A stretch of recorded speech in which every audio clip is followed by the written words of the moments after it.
You're listening to Overhead Story Channel. Enjoy. I got home 2 hours earlier than planned. The seminar I'd been leading wrapped ahead of schedule, and instead of lingering for drinks with my coworkers, I decided to surprise Lexa. We hadn't had much time together lately. Between her frequent solo retreats and my new role at work, our time felt like two ships crossing in fog. Honestly, I missed her. I thought a surprise might bring us closer. Instead, it tore everything apart. As soon as I stepped inside the house, something felt off. Our golden retriever, Murphy, didn't come racing to the door like usual. There were no lights on downstairs, no sound of a podcast or music playing from the kitchen speaker. Just quiet, unnatural quiet. I walked through the house, half expecting to see her reading or maybe asleep on the couch. But the living room was empty, except for her laptop, left open on the coffee table. That was strange. Lexa was meticulous about closing it, especially after we'd had a conversation months ago about privacy and boundaries. She had laughed it off back then, saying, "What? Do you think I'm hiding state secrets?" Back then I laughed too. But now, the screen was still glowing. It wasn't snooping. It wasn't planned. But something about the way that laptop was sitting there, unattended like a door left wide open, made me pause. I walked over to shut the lid, and that's when I saw it. A photo filled the screen. She was sitting on a couch next to a fireplace in what looked like a rustic mountain cabin. Her legs were tucked comfortably across the lap of a man I didn't recognize. They were both dressed in casual, cozy clothes, sweaters, jeans, thick socks. She was leaning into him, a glass of red wine in one hand, her smile soft and warm. He was smiling too. His hand rested on her knee. My stomach dropped. I stood there for a moment, paralyzed, trying to make sense of what I was looking at. It wasn't just the int asterisk Macy of the photo. It was everything. The background, the pinewood paneling, the cozy throws, the soft evening light from the window. It all screamed couples retreat. But she had told me she was going alone, that she needed a few days to unplug, clear her head, and do some guided journaling exercises near Lake Willoughby. I even helped her pack. I moved the mouse and checked the photo info. The timestamp was clear as day, taken 2 days ago. While I was up to my ears in client pitches and late-night ramen, she was here with him. I kept staring at the photo, hoping there was some explanation that would magically rise out of it. Maybe he was a friend, coworker. Maybe it was innocent. But I knew Lexa. I knew the way her body curled toward people she trusted. And I'd seen that exact smile before, years ago when we first started dating and she'd lean into me the same way. Now it was for someone else. I sat down slowly, heart pounding in my chest. Every moment from the last few weeks started crashing into me like waves. The spa receipts with different names. The sudden desire to be alone more often. The soft new perfume she wore when she came home from group meditation. The front door opened. Lexa stepped inside, humming to herself. She was wearing that pale green linen hoodie she always packed for yoga retreats, and her hair was tied up in a loose braid. She looked tanned, well-rested, glowing. She froze when she saw me sitting on the couch. "Brandon." "Hey," I said, standing up slowly. "Didn't expect me, huh?" Her smile faltered, then returned, slightly forced.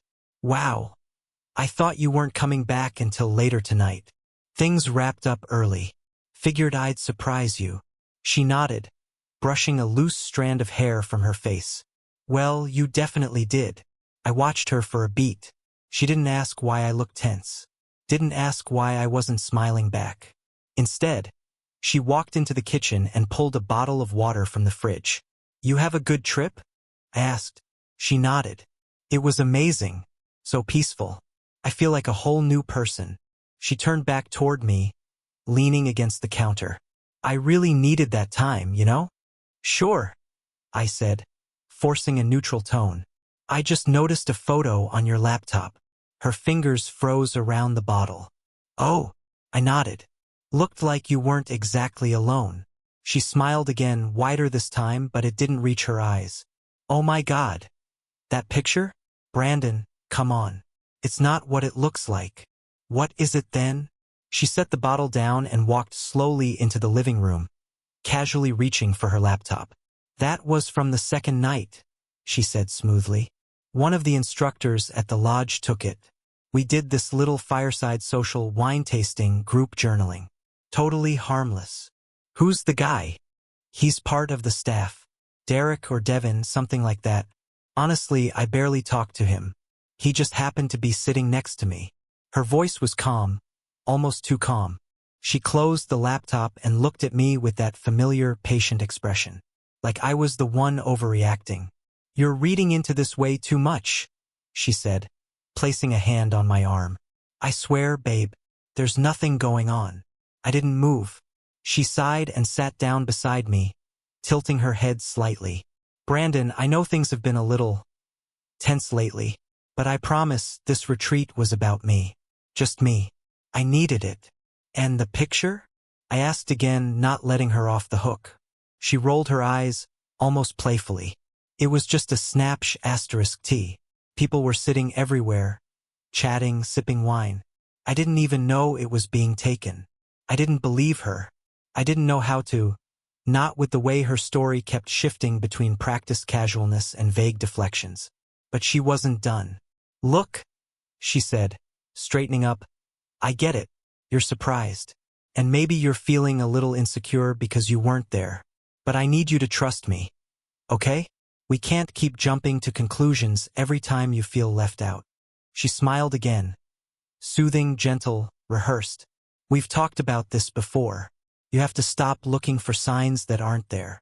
The room felt smaller suddenly, like the walls were closing in around me. I wanted to scream, to pull up the photo and say, "This is a sign. This is real. I'm not making this up." But I didn't. Instead, I nodded slowly. "Okay." She looked relieved. "Okay. Yeah," I said, getting to my feet. "You're probably right. I'm just tired." She followed me with her eyes as I walked up the stairs, not saying another word. But in my chest, something new was growing. It wasn't anger. Not yet. It was doubt. Cold, hard, undeniable. And for the first time, I let it settle in without pushing it away. That night, I didn't sleep. Lexa drifted off quickly, her back turned toward me in bed, her breathing steady. If I hadn't known better, I would have thought it was just another normal night in our marriage. But I laid there, wide awake, staring at the ceiling while every little thing I'd buried deep in my mind started clawing its way to the surface. Funny how once you see the first crack, the whole wall begins to split. There had been signs. So many signs. I just didn't want to see them. I thought back to her solo trips. There had been at least 4 in the last 8 months. All supposedly for recharging or creative reflection. I'd been supportive. I told myself she needed space, and I was proud of how independent she was. I believed that love meant trusting someone even when the details didn't add up. But they really didn't add up. Every one of those trips had weird little blips. I remembered how she'd text from the lodge or wherever she was staying, then suddenly go silent for hours. "Sorry, service was bad," she'd say, or, "I was doing a guided silent meditation." The first few times I bought it. Who was I to question someone trying to unplug? But then came the 4th trip, where I noticed she used a different payment method for everything. The hotel booking was made with a corporate card I didn't recognize. When I asked about it, she shrugged and said it belonged to someone in her department. "I pay with it and they reimburse me later," she explained. "It's just easier that way." Even then, a red flag popped up, but I brushed it off. Told myself it was just a weird quirk of her job. I didn't want to be the suspicious husband digging through bank statements and creating problems that didn't exist. Then there were the voices. More than once, I'd hear a man's voice faintly coming from her earbuds when she was in the shower. At first, I figured it was a podcast. She liked true crime, those mystery series where a narrator speaks in a calm monotone about small-town disappearances. But one night, I walked past the bathroom and heard laughter. Her laughter. Light, flirty, familiar. I paused, listening. Then the shower turned off.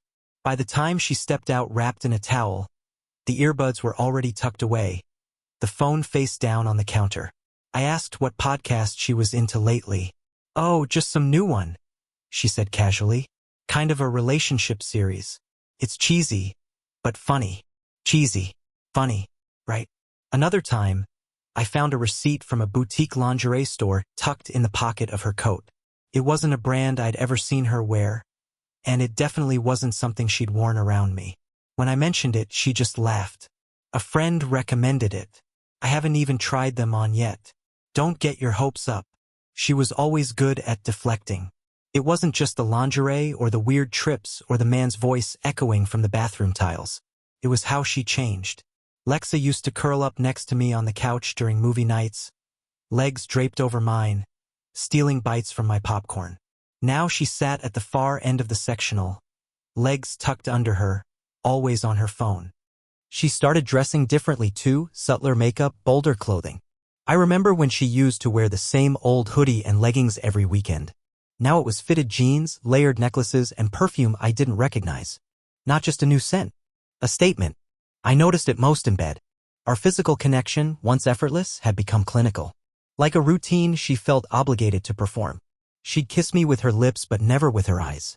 The in Macy had vanished, replaced with polite gestures and mumbled goodnights. Sometimes I'd reach for her in the dark and she'd gently pull away, mumbling something about being tired. It wasn't rejection exactly. It was worse. It was detachment. At one point, I convinced myself that this was just the mid-marriage phase people warned about. That this was normal. That we were both just tired, overworked, distracted. And maybe if I just gave her more space, more freedom, she'd come back to me. But lying there that night, I realized something that broke me. She wasn't drifting. She wasn't lost. She was somewhere else entirely. My mind kept coming back to the photo. Her legs over his. That glass of wine in her hand. The way her head tilted back as she smiled at him. That wasn't a group photo. That wasn't an innocent moment captured at a retreat. That was an Macy. That was comfort. That was trust. And it wasn't with me. I got out of bed around 3 a.m. and walked down to the kitchen. The hum of the refrigerator filled the silence as I poured myself a glass of water. Murphy padded in behind me and sat at my feet. He looked up at me with those familiar brown eyes as if to say, "What's wrong with us?" I scratched behind his ears and whispered, "I don't know, buddy. I really don't." Then, out of nowhere, I remembered something else. Last winter, Lexa had lost a bracelet I gave her for our anniversary. A silver chain with a little compass charm. She said it must have slipped off during a hike. I helped her search for it under the seats in the car, between the couch cushions. We never found it. 3 weeks later, she was wearing a new one. When I asked where it came from, she smiled and said, "Oh, this? I picked it up at a market during that lake trip." She twirled it on her wrist, gold, not silver, and quickly changed the subject. That bracelet never sat right with me. It wasn't her style. But she wore it often. Now, standing alone in the kitchen months later, I realized something. I had been trying to rationalize her disappearance in real time. Turning down the volume on my instincts. Trying to salvage something I wasn't even part of anymore. She didn't treat me like a husband anymore. She treated me like a roommate. Someone to coordinate groceries and schedules with. Someone to smile at in public and keep updated on her calendar. I don't know when it happened, but I had become a background character in my own marriage. I walked back upstairs and stood in the doorway of our bedroom. She was still asleep, face peaceful, one hand curled under her cheek. For a second, I wondered if I was wrong. If I was just being paranoid. Maybe the photo was innocent. Maybe I was inventing all this because I couldn't handle a confident, independent woman needing time away. But then her phone buzzed on the nightstand. Just once. Screen lit up. A message preview appeared from someone named D. And in that moment, I knew. Whatever story she'd been telling me about peace, wellness, solo clarity was a lie. There was someone else in her narrative. Someone real. And I was no longer the main character. The next morning, I woke up before Lexa. Not because I had somewhere to be, my meetings didn't start until 9, but because sleep felt impossible now. Every time I closed my eyes, I saw her on that couch in the cabin, laughing into someone else's chest like she belonged there. I sat in the living room with a cup of coffee, Murphy at my feet, trying to decide if I was really going to start digging or if I'd talked myself into letting this go. Again, that was the thing about suspicion. It always came with a little voice in your head that said, "What if you're wrong?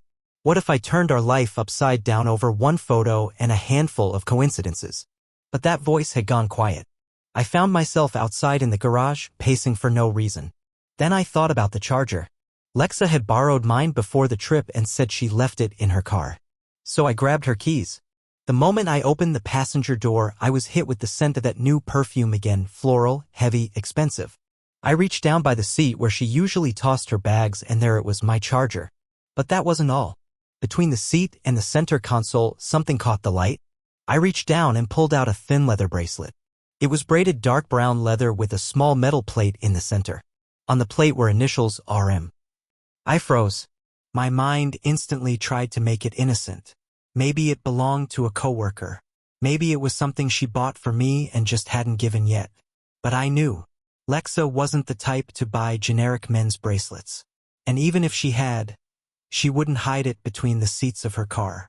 I sat there in the driver's seat, staring at the bracelet for what felt like 10 minutes. Finally, I opened the glove box, hoping for something, anything, that would tell me I was overreacting. Instead, I found more proof. 2 receipts. The first was for a boutique hotel in Vermont, dated 4 weeks ago. The room was registered under a name I didn't recognize. R. Maddox. I Googled it. The first result was a LinkedIn profile, Robert Maddox, freelance project consultant, formerly tied to government contracts in logistics and supply management. And his profile picture? It was the same guy from the photo. Same tousled hair, same smug half-smile. I didn't realize I was gripping the steering wheel until I heard the leather creak under my knuckles. I wanted to scream, to tear the receipts in half, to call her right then and demand answers, but I didn't. Instead, I put everything back exactly where I found it. I sat there, staring at the dashboard, letting the reality settle in. Lexa wasn't just distracted. She wasn't just distant. She had replaced me. That evening, she told me she was going to a dinner for work. A fundraiser thing, she said, very formal, not spouses invited. I nodded like I believed her, like the image of that bracelet wasn't burned into my memory, like I didn't already have a plan forming. When she left, wearing that sleek black dress I hadn't seen before, tight at the waist, with those tall heels that made her walk like she was stepping through fog, I followed. I waited 5 minutes before grabbing my jacket. Murphy watched me from the doorway with that same look he'd given me in the kitchen the night before. I swear he knew. Lexa's car was already gone, but I knew she'd head toward the business district. I took the back roads, moving slow, scanning every parking lot and side street. My chest felt like a tight drum. I spotted her car first. Then I saw her. She was standing outside a dimly lit restaurant, the kind of place where the menu didn't have prices and the waiters wore black shirts with no name tags. And standing with her? Robert Maddox. He was laughing, holding the door open for her. She said something, and he touched her back as she stepped inside. His hand stayed there longer than it should have. I didn't follow them in. I didn't need to. That one moment outside the restaurant said everything. It was the way she looked at him. Comfortable, familiar, safe. Not like someone sneaking around. Not like someone making a mistake. Like someone who belonged to someone else. I sat in my car across the street for a long time. I didn't cry. I didn't scream. I just stared at the building and felt everything inside me quietly rearrange itself. This was it. Not a phase. Not a bump in the road. Not a marriage needing space. This was a replacement. When she came home hours later, I was already on the couch. The TV was on, playing a late-night documentary I wasn't watching. "Hey," she said, slipping off her heels. "You're still up." I nodded without looking at her. She sat beside me, just out of reach. The dinner went long. One of the guys from the leadership team gave this endless speech. She chuckled. "You'd have hated it." I smiled faintly. "Yeah, probably." She leaned in, brushing her hand lightly against my shoulder. "Thanks for understanding. I know I've been busy lately." I turned to her. She smiled. And for the first time I saw it for what it was. A mask. Behind it was a woman I no longer knew. And I didn't want to pretend anymore. I didn't confront her that night. There was a kind of power in silence. I felt it humming through me as I lay beside her in bed, staring at the ceiling while she drifted to sleep. Her breathing was slow and rhythmic, like she didn't have a single care in the world. Maybe she really didn't. Maybe in her mind, she was already gone. The next morning, I got up early. Too early. She was still asleep when I slipped out of bed and went downstairs. I made coffee, fed Murphy, and stood at the window for almost an hour watching the sunrise cast slow shadows across the driveway. It wasn't a dramatic moment. No epiphany. No inner explosion. Just stillness. A kind of clarity I hadn't felt in months. By 9 a.m., I had rented a storage unit 2 towns over. I told the clerk I needed it for renovation overflow. He gave me a clipboard, barely glanced at me. I signed the papers, memorized the code, and walked away holding the keys to a new version of my life. That afternoon, I began packing. Quietly, carefully. I didn't touch her things. I wasn't interested in spite or performance. I just packed mine. My books. My notebooks. My half of the closet. A few old photo albums I couldn't bring myself to leave behind. My childhood baseball glove, still tucked in the back of the hall closet. And the painting I'd done on our honeymoon, the one she said was too brooding to hang in the house. I took it all. The silence felt thick, but not suffocating. I played instrumental music on my phone and filled the boxes like I was preparing for a long, peaceful exile.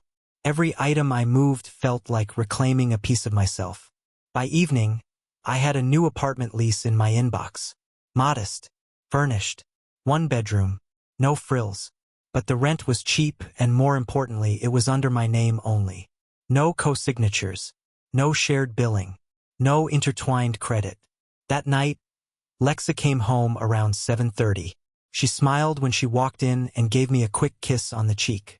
"Hey babe," she said, not even glancing at the half-packed boxes in the den. I smiled back. "Hey, we ordered takeout." She picked at her noodles and told me about a new project at work. I listened, nodding occasionally, asking just enough questions to make her think I was present. The whole time, my eyes were on the clock. My mind was already in that empty apartment, imagining what it would feel like to sleep in a bed alone and not feel alone. That night, she went to bed early again. I stayed up in the garage, surrounded by boxes and old tools. I found a photo of us from our 2nd anniversary. Standing in front of a vineyard, her head on my shoulder, my arm around her waist. We looked like we belonged together. I stared at it for a long time, then slid it into one of the boxes marked storage. Maybe someday I'd want to remember that version of us. Maybe not. The next day, I began redirecting everything. My email, my mail, my paycheck deposits. I opened a new bank account, transferred my funds, and cut the joint one down to bare bones. I didn't drain it. I wasn't interested in vengeance, but I left only what she'd need to cover her half of the bills. Just enough to keep appearances intact while I disappeared behind the curtain. I made a list of everything she'd need to keep functioning. Passwords to streaming accounts. Access to the shared calendar. Reminders for the vet appointments and trash day. I typed it all up neatly and saved it on a USB drive I would leave behind. There would be no confrontation. No screaming match. No we need to talk moment. Just absence. A clean cut. That same week, I applied for a remote contract job in North Carolina. A small consulting firm. They needed someone with my background. I sent my resume under a slightly altered name, Brand Tate, just enough of a change to reduce search results. I used a fresh email, a prepaid phone line. Within 3 days, I was on board. That night, I walked into our bedroom and stood in the doorway watching her sleep. Lexa looked peaceful, one hand tucked under her cheek. There was a time I used to love watching her sleep, thinking about our future, wondering how I got so lucky. Now, all I could think about was how good I'd gotten at ignoring the obvious. She stirred slightly, and I stepped back before she could wake. I slept in the guest room that night. I didn't tell her why.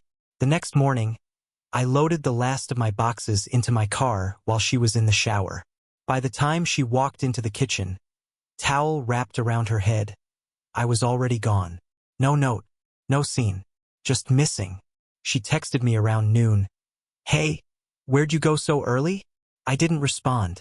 That afternoon, I turned in my work laptop, left a quiet resignation letter with HR, and walked out without saying goodbye. My coworkers would assume I'd burned out, taken a sabbatical. I didn't correct them. Let them think what they wanted. I was already gone. That evening, I unlocked the door to my new apartment. The space was small but clean, quiet.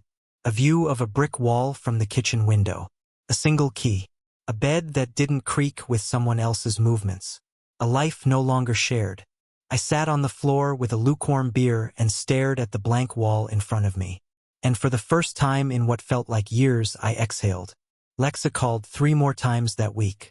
She left voicemails, confused at first, then concerned, then angry.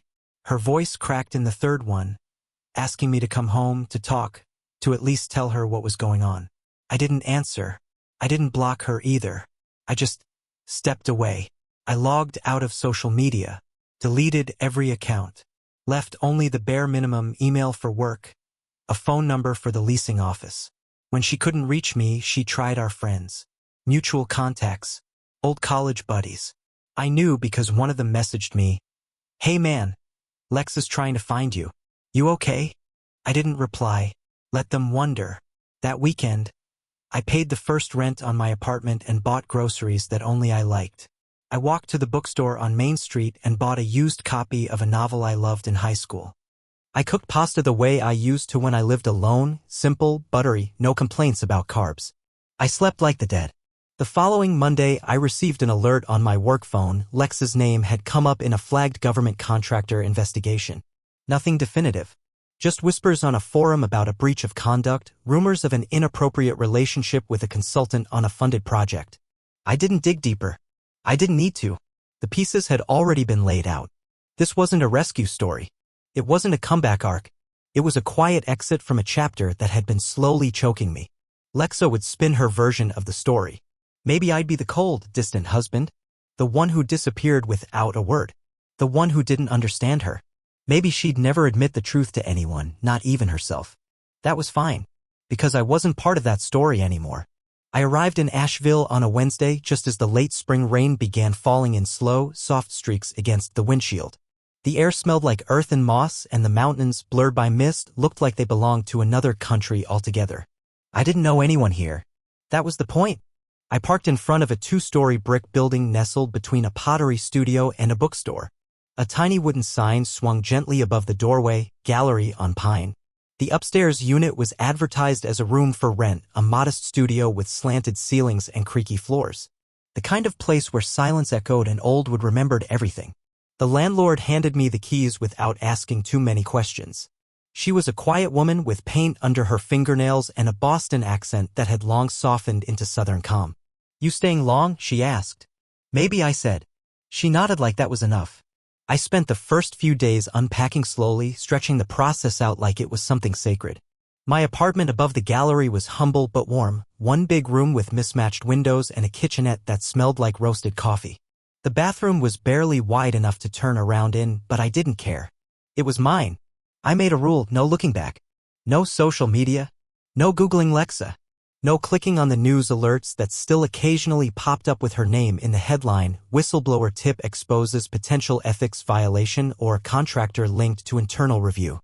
I skimmed one headline and then shut it all down. I didn't want updates. I wanted absence.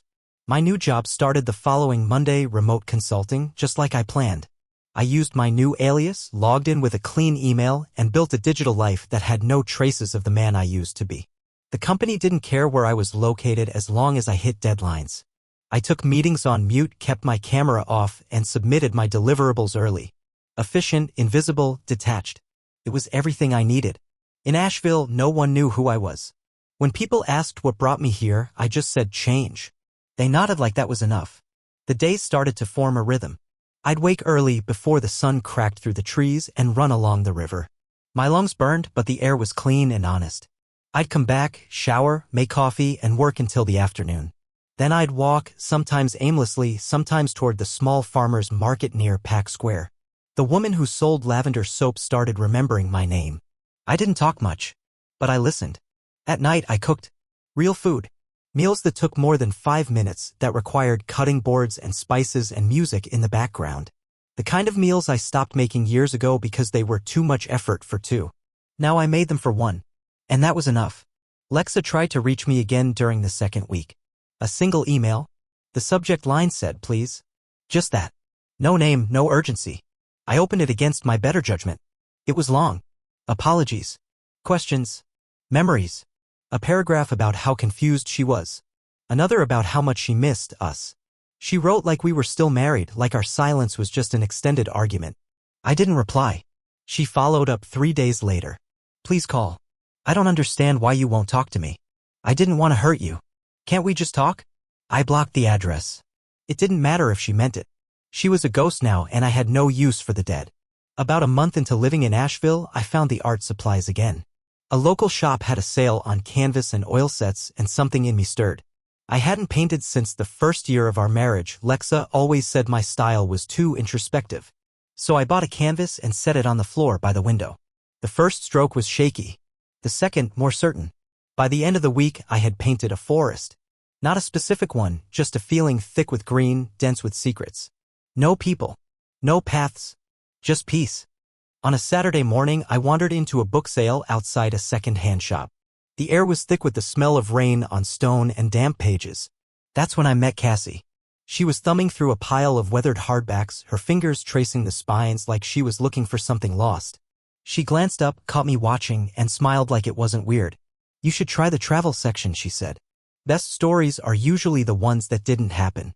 I raised an eyebrow. That's so? She nodded. They're safer that way. No one gets hurt. We ended up walking together through the aisles, not talking much. She bought a copy of Steinbeck's Travels with Charlie and said she read it every few years to recalibrate. Cassie wasn't like Lexa. She didn't fill the silence. She sat in it with me. We started getting coffee on Sundays. Always at the same cafe, always around 10. No flirting. No expectations. Just two people who understood that conversation didn't need decoration. She never asked why I came to Asheville. I never offered. Eventually, I told her my name. Not the alias. My real name. She didn't blink. There was a kind of healing in that. The weeks passed. I kept painting. Kept running. Kept working. The ache in my chest dulled to something manageable. The kind of pain you can live beside.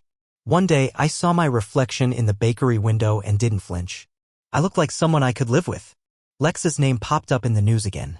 A whistleblower report confirmed an inappropriate relationship had violated procurement policies. The contractor was removed. A separate internal audit was underway. The article didn't mention me. I wasn't part of the fallout. I read the piece once, then closed the tab for good. She had built her fire. Now she could sit in the smoke. As for me, I wasn't interested in revenge. Or justice. Or rewriting history. I was too busy building something new. No timelines. No expectations. Just peace. And for the first time in a long time, I didn't feel like I was running. I felt like I had arrived. Life didn't change in any dramatic, cinematic way. It stretched, slow, quiet, and wide like the surface of a lake at sunrise. In Asheville, stillness became my rhythm. I ran early, drank my coffee with the window open, and let the wind carry in whatever it wanted. The air here didn't feel heavy. It didn't ask anything of me. Cassie remained in my life, not a love interest, not exactly a friend, just presence. She was the kind of person who didn't flinch when silence lingered. Sometimes we sat on the bench outside the cafe for 20 minutes without speaking, just sipping our coffee, watching the town wake up. That was enough. I didn't tell her everything. Not about Lexa. Not about the bracelet or the photograph or the quiet exit. But I think she knew. Some people can feel the shape of your story without needing to be told the words. One day she asked if I believed in starting over. I said I didn't believe in starting over. I believed in continuing differently. She smiled and said, that's better anyway. I started painting more. The forest scenes grew deeper, more textured. I stopped trying to make sense of them. They weren't for selling or showing, they were just a mirror. I hung one in the kitchen. Cassie said it looked like a place she'd once dreamed of but couldn't name. That made me smile. Every now and then I'd get the itch to check up on Lexa. I never did. I had uninstalled every app, changed every password. Her voice had vanished from my life like a radio station slowly losing signal. And you know what? I didn't miss it. For once, I didn't need closure, or justice, or apology. I didn't need to make sense of her betrayal. It happened. It ended. I left. Peace didn't come with answers. It came with absence. About 2 months after my quiet departure, I received a letter. No name on the envelope. Just my new address in her handwriting. I stood in my apartment holding it like it was something fragile. I didn't open it right away. I left it on the windowsill for 3 days, letting the idea of it settle before I let the words in. When I finally read it, it was what I expected. Apologies.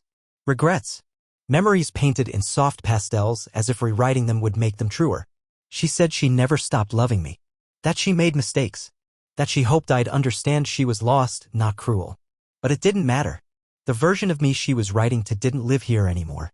I folded the letter and slipped it back into the envelope. I didn't burn it. I didn't respond. I just placed it in a drawer under old receipts and forgotten sketches. A final echo in a closed room. Weeks turned to months. The seasons shifted, slow and sure. One morning, while walking past the river, Cassie asked me what I missed most. About what? I said. She shrugged. Whatever you left behind. I thought about it. And then I said, I don't miss anything. Just, I remember differently now. She nodded like she understood. And we kept walking. That was the thing about healing. It didn't come in one moment. It arrived in layers, quiet, steady, and unnoticed until you woke up one morning and realized you hadn't looked back in a long, long time.